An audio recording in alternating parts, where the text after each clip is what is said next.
Bienvenidos. Hoy vamos a poner en contexto 4 situaciones electorales en América Latina. Vamos a hablar sobre la situación en Chile y en Brasil.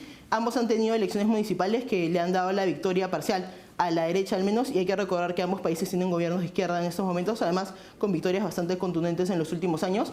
También vamos a hablar sobre la situación de los Estados Unidos, que se acerca a un proceso electoral importantísimo la próxima semana. Y por último vamos a hablar sobre Uruguay, que acaba de tener elecciones generales.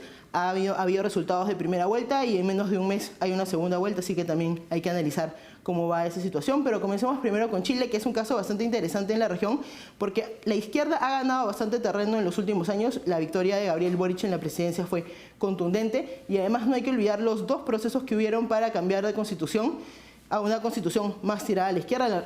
No se pudo al final porque los votos dejaron que la constitución actual quede vigente, pero eso también habla de un debilitamiento en los últimos meses de la izquierda chilena, que ha sido confirmado con estos resultados electorales. 170 municipios para los partidos de derecha versus 111 para los partidos de izquierda, y también hay un movimiento independiente bastante fuerte. Además, otro tema que tenemos que conversar, justo hablando de esto, un factor importante: es la primera vez que las elecciones municipales y regionales se dan de forma obligatoria, que también podría ser un factor a tomar en cuenta para evaluar los resultados. Para analizar esta situación nos acompaña el ex canciller y ex ministro de Cultura, también autor de la última novela Nunca volveré a Berlín, que habla sobre los últimos días del dictador comunista alemán Honecker en Chile hace 30 años, Roberto Ampuero. Bienvenido, Roberto. Gracias por acompañarnos. Muchas gracias, Araceli, por la invitación. Me gustaría preguntarte, para entender, ¿en qué contexto se han realizado estas elecciones municipales? Bueno, el contexto es uno que está marcado por una profunda crisis en términos de la falta de seguridad que hay en Chile. Hay una inquietud ciudadana manifiesta porque hemos perdido la tranquilidad con que se vivía hasta hace pocos años en Chile. Por otro lado, tenemos un panorama económico que no termina de esclarecerse. Estamos entre los últimos países en términos de crecimiento dentro de la región, ¿verdad?, de crecimiento para este año y los que vienen, y no se ven medidas tampoco que sean capaces de generar más confianza en el inversionista nacional y extranjero.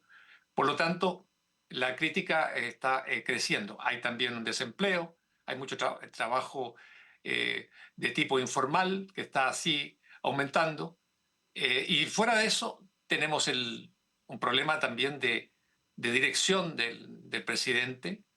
También hay mucha crítica con respecto a eso, no solamente desde la oposición, sino que también en el equipo, digamos, oficialista. Y por otra parte, el gobierno se encuentra enfrentando una profunda crisis por la situación en que se halla su ex encargado de seguridad, el zar de la seguridad en Chile, que ha sido acusado por una funcionaria del Ministerio del Interior de haberla violado. Aquí hay una situación muy delicada para el gobierno, delicada además por esto, por el sí, pero también por la serie de contradicciones en que ha entrado el presidente de la República y la ministra del Interior, lo que ha llevado a este asunto también a que sea investigado.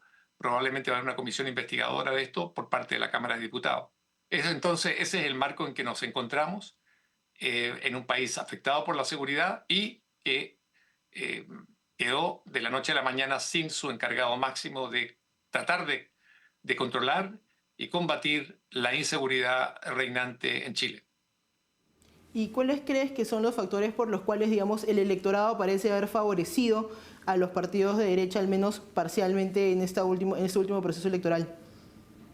Sí, y yo creo que aquí hay que tener mucho cuidado con el análisis con respecto a estas elecciones que son locales, municipales, y hay una también que es de tipo regional.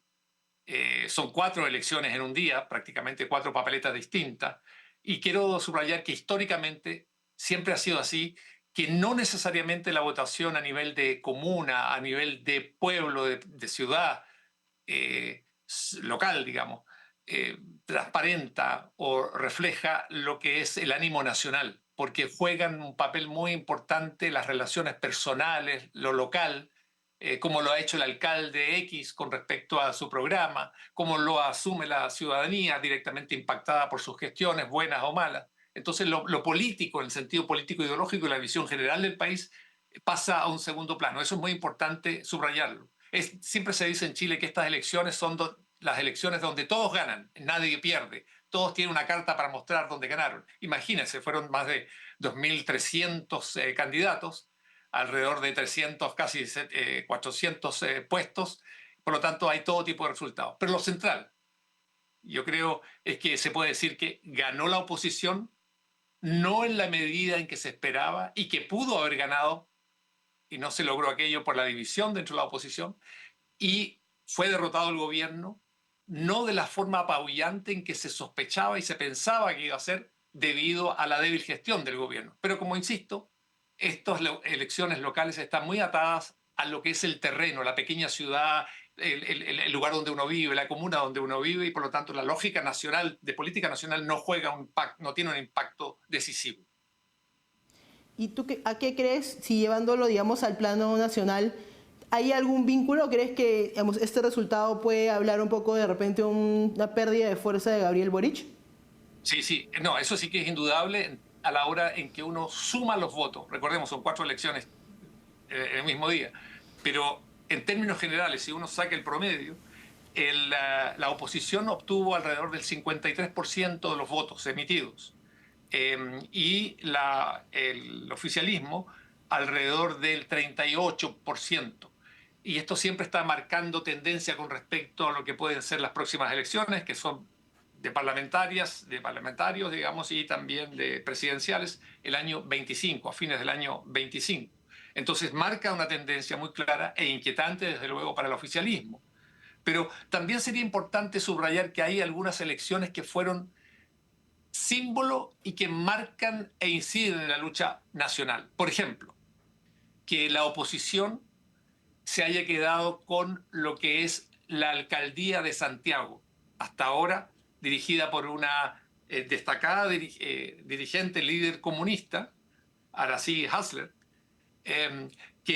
Irací Hasler, quien era la carta fuerte del Partido Comunista, la carta fuerte para una alcaldía la más importante del país, y perdió ante un retador de Renovación Nacional, que fue exministro también de Defensa, es un hombre de centro derecha, y perdió por una mayoría bastante considerable. Hay otro lugar, por ejemplo, que es simbólico, la comuna de Santiago, que se llama Ñuñoa, donde reside y es la comuna símbolo, además, de todo lo que es el frente amplismo, del presidente Boric, de estos sectores que tienen esta agenda de izquierda alternativa a la socialdemocracia. Bueno, esa comuna quedó en manos ahora también de un opositor, cosa que sorprendió mucho, porque es una comuna, digamos, que tiene un significado especial para ese tipo de izquierda. E interesante también es resaltar que en Valparaíso y Viña del Mar, que son ciudades importantes en Chile, triunfó la izquierda, eh, y esto se debe fundamentalmente a la división o a los distintos candidatos que presentó la oposición. Entonces, para resumir, porque esto da para muchos análisis de tipo puntual, mire, la lectura que queda aquí es que si la oposición quiere llegar con excelentes resultados el año próximo a las elecciones parlamentarias y también a la elección presidencial, tiene que unirse, tienen que desaparecer lo que son, ¿verdad?, ciertos egos, lo que son caudillismo, y tienen que unirse por el bien de Chile, porque las cifras están dadas, los dados en ese sentido están ya tirados. Hay mayoría clara en Chile que estaría y está por una alternativa distinta de gobierno. Ese es un mensaje importante. Pero sin esa unidad, tiene que tener mucho cuidado la oposición, porque la ciudadanía en esto es muy crítica. Y si ve que ya en la oposición un sector político no es capaz de lograr la unidad, se pregunta, bueno, ¿cómo será cuando lleguen al Palacio de la Moneda?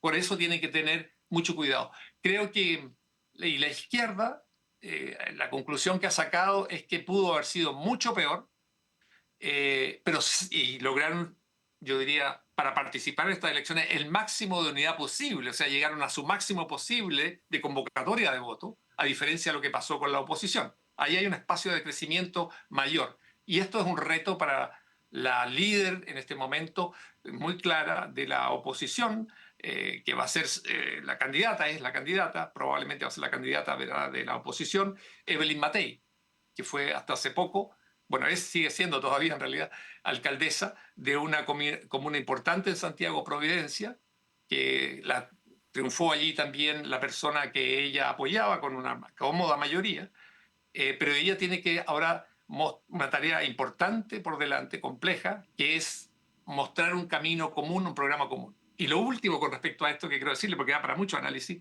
es que la ciudadanía se fue hacia el centro.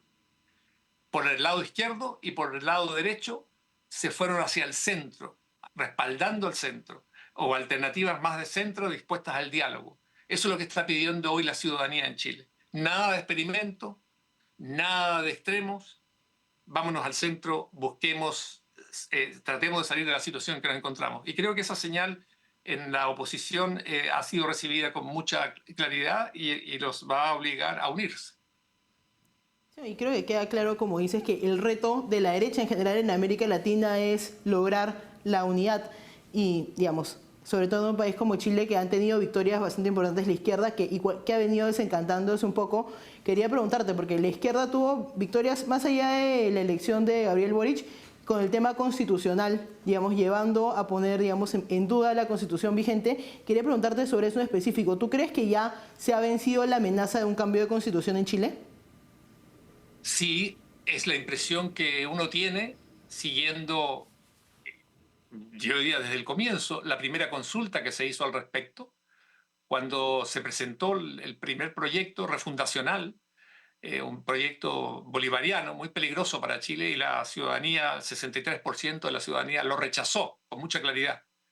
Creo que allí quedó establecido un hito, y el hito anterior fue la lectura que se hizo del estallido, que se denomina social. Yo prefiero decir social y también delincuencial, porque hubo mucha violencia, y los efectos de este estallido son hasta hoy mensurables, conmensurables claramente, y visibles en muchas ciudades de Chile, que se están reparando el centro, todo aquello que fue destruido, pero dejó también una lección y un trauma en la ciudadanía chilena por la violencia que se vio, que no se conocía en nuestra historia.